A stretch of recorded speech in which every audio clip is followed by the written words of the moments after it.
1. First, you have some time to look at questions 1 to 6.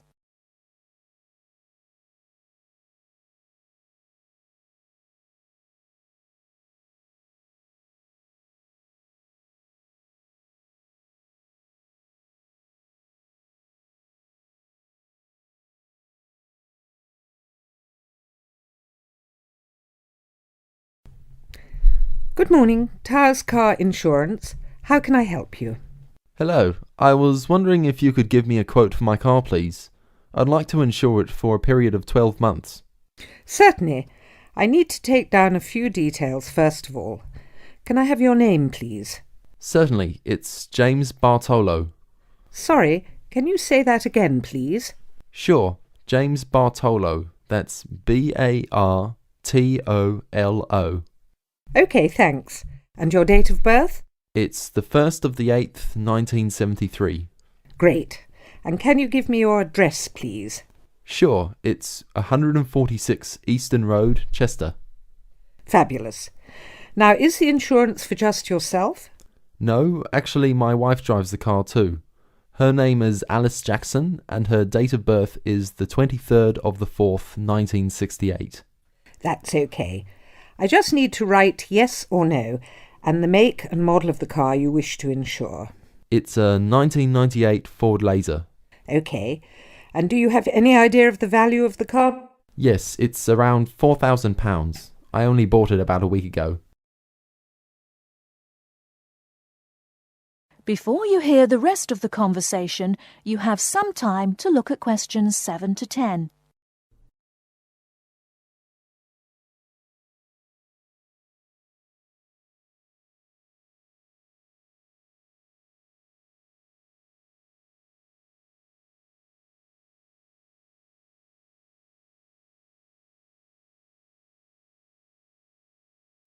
Now listen and answer questions 7 to 10. OK. And do either you or your wife have any previous convictions or disqualifications? I'm sorry we have to ask this question, but of course it affects the price of the insurance cover. Not a problem. No, actually we both have clean driving licenses. Nothing so far, touch wood. Good. So I can write none for that question. Now, who were you previously insured with? With Aitken Insurance. I'm sorry, could you spell that? Yes, it's Aitken. I actually have a 3 years no claims bonus too. Great. That will bring the price down a little for you too. OK, if you just give me a few minutes, I'll work out a price for you now. That looks like it will be £275 per year. That sounds good to me. Can I pay for that now over the telephone? That is the end of part 1. You now have half a minute to check your answers.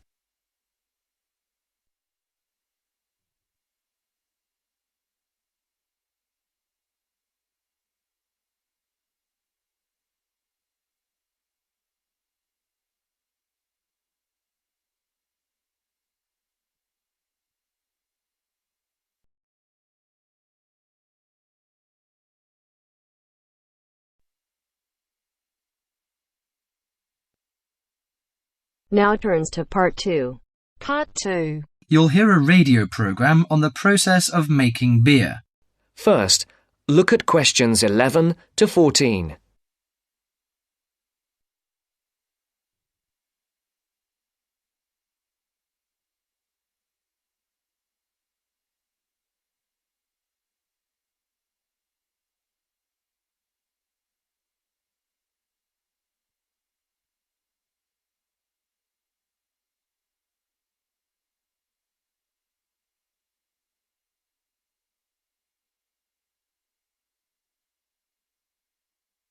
Listen carefully. Hello and welcome to Gourmet Evening, and this week we're looking at the world's popular beverage, a great favourite today, beer. And in the studio to tell us all about it is Clark Maxwell.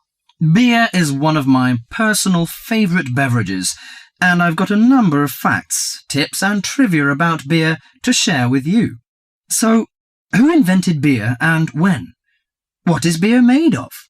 Actually, historians are not entirely sure when beer was invented, but they guess that beer was created accidentally by early nomadic tribes roughly 10,000 years ago. The four primary ingredients are malt, hops, yeast and water. Malt, which gives the beer a sweet taste, is made from barley soaked in water until its husks open and sprout. The sprouts are then dried and crushed. The small flowers of the hops vine are added partly because they taste bitter, helping balance the sweetness of the malt. Hops prevent the growth of bacteria that can spoil beer. Yeast is responsible for fermentation, which creates the alcohol and carbonation.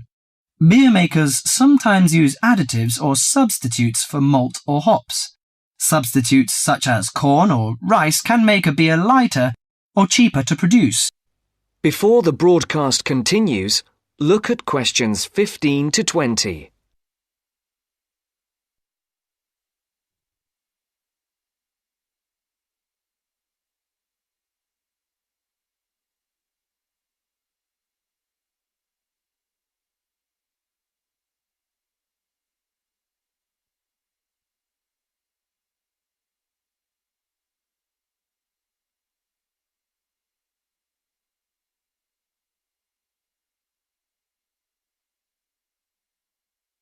You will now listen to the second part of the talk. Adding fruit gives beer a fruity taste. Beer is not high in alcohol, as we know. The lowest type, light beer, contains no more than 2% alcohol, and the highest may reach 6%. Other drinks such as wine are more alcoholic. Wine contains 8 to 20% alcohol. But that is not to say drinking beer is no danger at all. Like all alcoholic beverages, beer can make it difficult to drive and think clearly. Excessive drinking can also lead to liver damage, high blood pressure, stomach ulcers, and other health problems. However, beer also helps prevent some health problems when consumed in moderation. Beer contains a moderate number of vitamins and minerals. Studies have shown that small amounts of alcohol can reduce the risk of heart disease. Beer also contains selenium, a mineral that promotes bone growth and helps reduce the risk of osteoporosis. I suppose many of you think beer can give you a beer belly, but you are mistaken. Genes determine how fat is deposited. No food or drink can create fat deposits in specific areas of the body. As with all foods, the more calories you consume, the more likely they are to be stored as fat and cause weight gain. Beer contains no fat and averages 150 calories per serving. Well, one more thing. Pay attention to the storage and containers of beer. They will affect its taste. It's a mistake that the taste of beer improves with age, like that of some wines. Beer is a food product that will eventually become stale. It should be stored in a cool, dark location before consumption. And the colour of a bottle can influence the flavour. Brown bottles block out light that reacts with the hops, which could damage the flavour. Green or clear bottles provide little or no protection from light damage. Do you know which country drinks the most beer? Although Britain is even on the list of big consumers, actually the Czech Republic consumes the most beer, at 156 litres per person per year, followed by Ireland and Germany. That is the end of part 2. You now have half a minute to check your answers.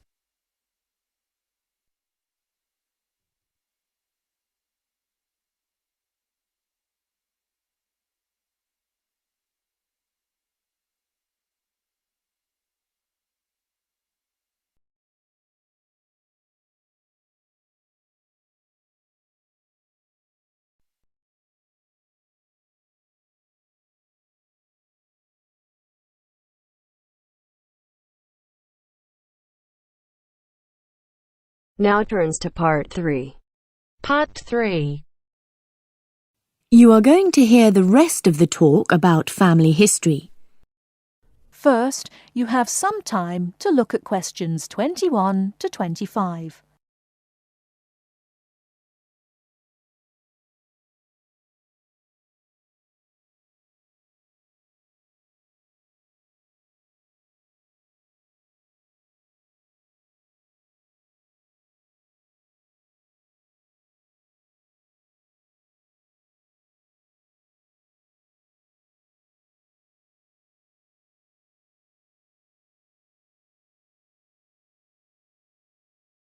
Now listen carefully and answer questions 21 to 25.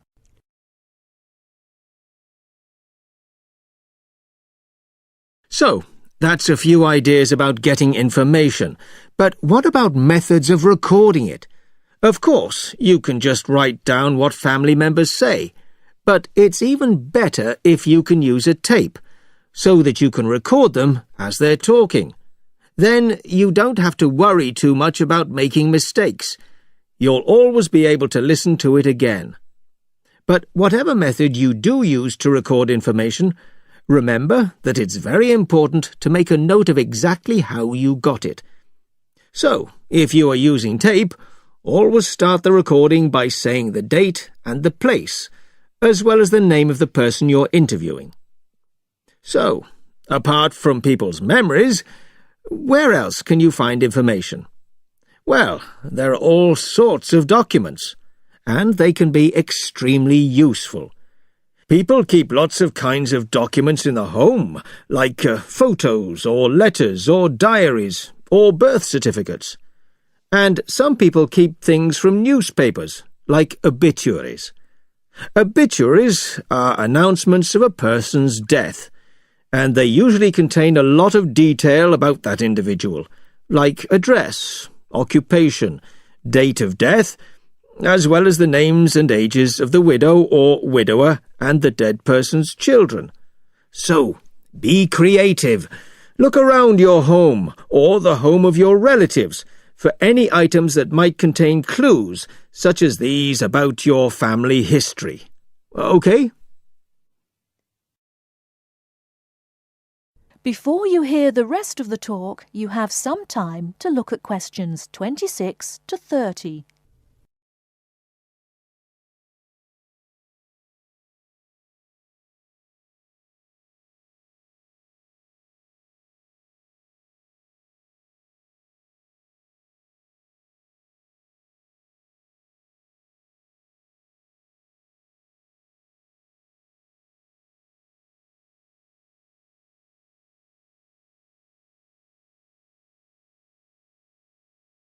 Now listen and answer questions 26 to 30. Now, you'll find that you'll collect a lot of information, so you'll need to record it in an organised way. I'd recommend that you use an Ancestor chart, like this one here. Can you all see? Ancestor charts act like maps. They link 4 or 5 generations in a family tree, so they're very convenient, and they don't cost anything. You can get as many as you like. You just download them free from the internet. Then you fill them out as you go along, and for each individual you record all the key information next to their full name. It's very convenient. Now, at this point, I'd just like to give you a couple of tips about filling in the Ancestor sheet. First of all, I'd advise you to use pencil, at least until you have definite evidence for the information you're recording. Secondly, as well as recording official names, I mean given names, it's worth writing any nicknames down. You know, these are the short names that people call you when they know you very well. And you can show them by using quotation marks. That's Ancestor charts, then. They really do save a lot of work. Now, before I show you how to go about confirming the information you've collected... That is the end of part 3. You now have half a minute to check your answers.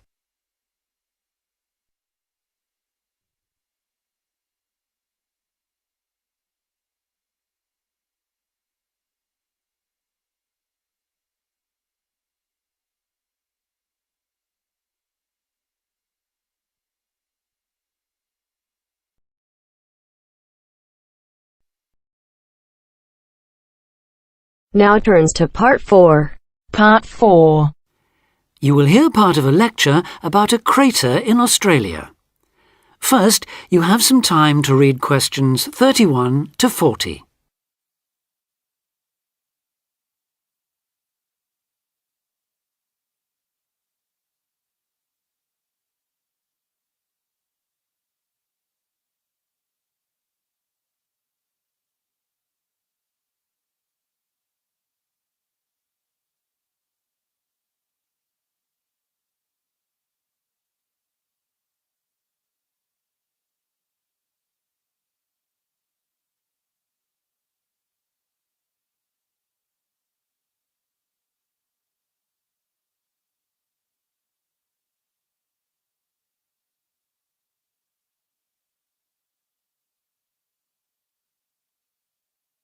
Now listen carefully and answer questions 31 to 40.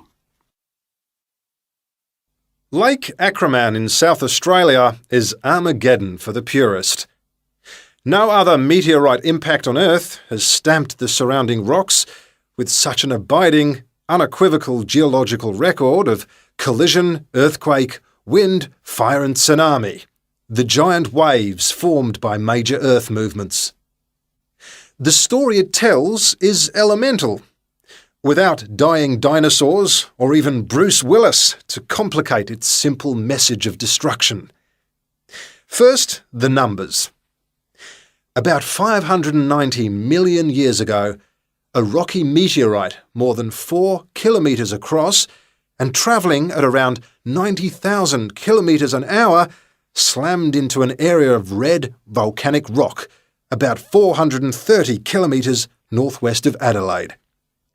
Within seconds, the meteorite vaporised in a ball of fire, carving out a crater about 4 kilometres deep and 40 kilometres in diameter, and spawning earthquakes fierce enough to raise 100-metre-high tsunamis in a shallow sea 300 kilometres away. Ancient, stable and unglaciated, the bedrock of Australia preserves some of the most photogenic impact craters in the world. Acraman is not one of them. 500 million years of erosion has taken its toll. A salt pan surrounded by low hills is all that remains to mark the site of the cataclysm. The true nature of the place dawned on geologist George Williams of Adelaide University in 1979. Gazing at a sheaf of newly acquired satellite images, he saw the small circular shape of Lake Acraman surrounded by a ring of faults and low scarps 40 kilometres across, and an outer ring twice this size. A year later, he made it to the site. On islands near the centre of the lake, Williams found bedrock shattered in a conical pattern that experts consider a sure sign of a meteorite impact.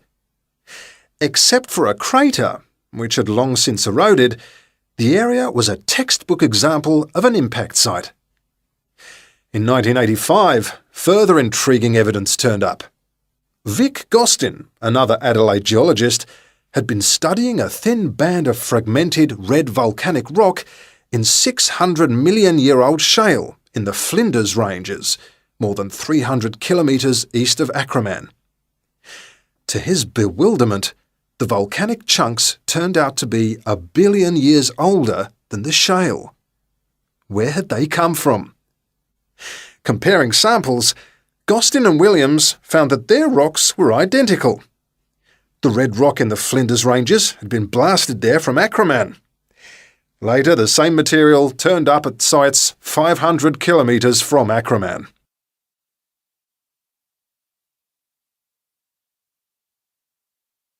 Everywhere, the bands of fragments showed the same structure. Coarse pebbles at the bottom, then a cocktail of silt and sand, then layers of increasingly fine sand distorted on top into a wavy, scalloped pattern. These layers also show, step by step, how the meteorite transformed the floor of an ancient sea hundreds of kilometres away, according to Malcolm Wallace of Melbourne University. First came the earthquake. Travelling at about 3 kilometres a second, shock waves arrived offshore within a minute or two of the collision, stirring up the water with clouds of silt as the seabed shook. Then shattered rock from the explosion arrived by air.